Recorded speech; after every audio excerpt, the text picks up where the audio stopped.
Guys, tanghalian tayo.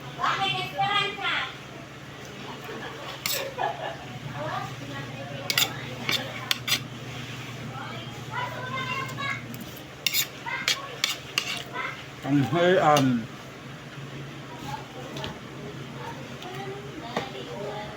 Guys, ang palaya.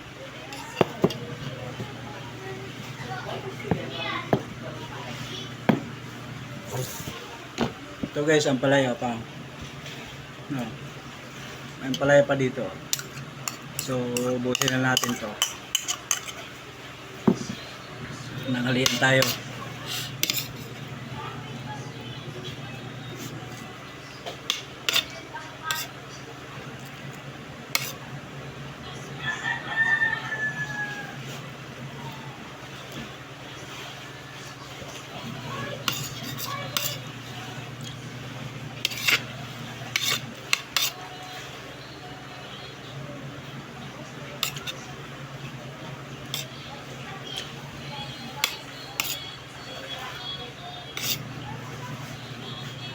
So, kanina pa tayo guys nakauwi sa bahay.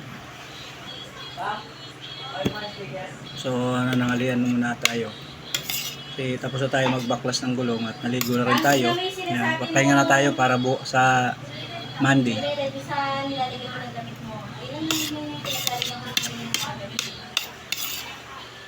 Okay, so hanapin mo dun sa may drawer. Hindi ko alam kung nasaan